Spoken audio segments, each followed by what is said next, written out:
How many albums? Because the Bloodham, Madrom, I don't know what. Bloodham is probably the album that bothers me in terms of it's a great album. I really like listening to it. I like playing a lot of stuff from it. But it's something about that period of time that bothers me a little bit because it's a mix of feeling that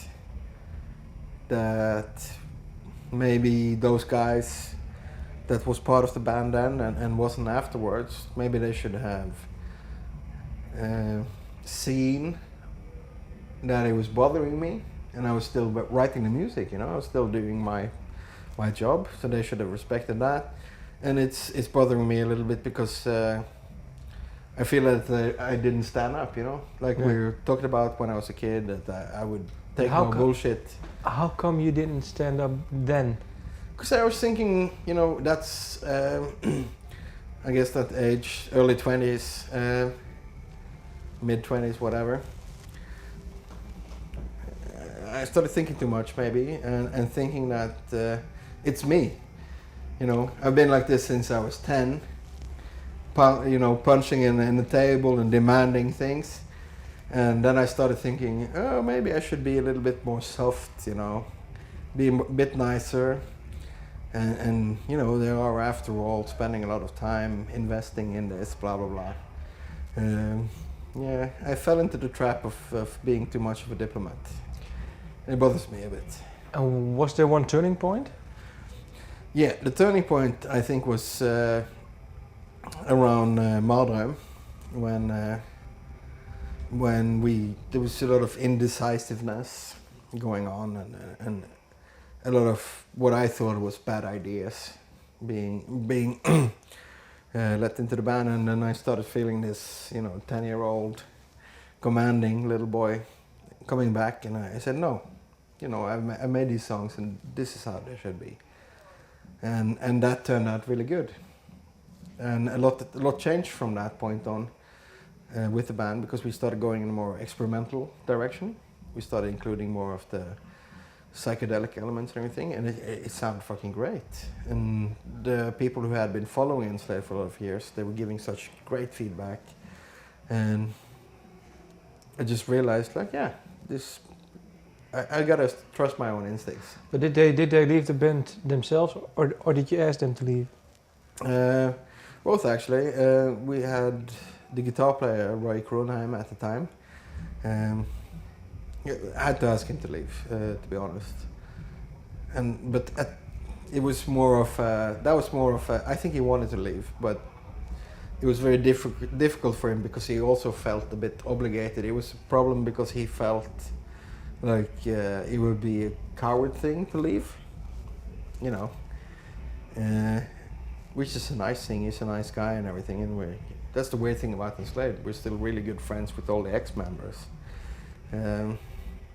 So now I realized that he was maybe doing some things that he wanted us to make that decision. With the drummer, Dutch rapper, was a different story. He's one of the most honest guys ever. And when he realized that this not so good atmosphere was developing in the band, he just finished what he had started, finished recording, which was Below the Light, 2 albums later. And he said, I realized that you guys want to go somewhere else with the band, so I'm going to get out of the way. And I think I've done my best, and we could only agree, yeah. And is it because, well, if you, in hindsight, you've released albums up to the point that, well, like you were saying, Bloodham and Madrom, there's 5 albums. Well, then from 2003 on, you just went with the two of you. Well, it's now all 4 or 5 albums after 2003. How are your ideas right now about the music and about, well, developing, and how do you stay focused? Can you make the same fault again? No, I don't think so. It's impossible. It would be. Now we're a bit like after the Below the Lights thing. There's a little, there's a story of what went down after Below the Lights, because then the guitarist and the drummer, as we talked about, was out of the band. And it was me and Grutle again, back to square one. And then we had, we needed, because we really needed this two guitarist dynamic. That was part of the sound. So we got Icedale to join the band as a session member to begin with. But we had no drummer. So for half a year, we didn't want to go out being desperate looking for drummers. So what we did was just, I bought a couple of drumsticks and I played drums for half a year. And I'm so happy there was no recordings of it. It was fucking horrible, you know. It was like, if you can imagine Enslaved trying to be a prog band, but with a really bad drummer. But I had to do it, you know. I had blood taste in my mouth, my legs were aching. Grutle was laughing so hard, his head almost exploded. But we did it like every day, Monday to Friday, rehearsing. Because we had to make songs, you know, we had to progress, and we had this stupid like religious faith, and the right people will come along. You know, just work, and they will come along, and then they did. Out of nowhere, all these like wonderful people just showed up and were interested in Enslaved, and we became friends, and then it turned out like Kero, the drummer. Okay, so he's one of Norway's best drummers.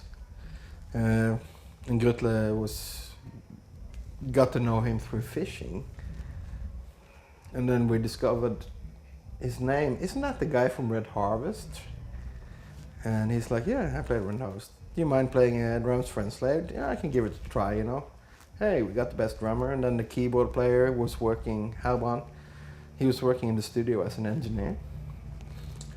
And he was telling us, maybe you should do this for the backing vocals, like this and that. And we're like, you're a really good singer. Do you want to play with us in the band? And he's like, yeah, sure. So, you know, all these wonderful things happen.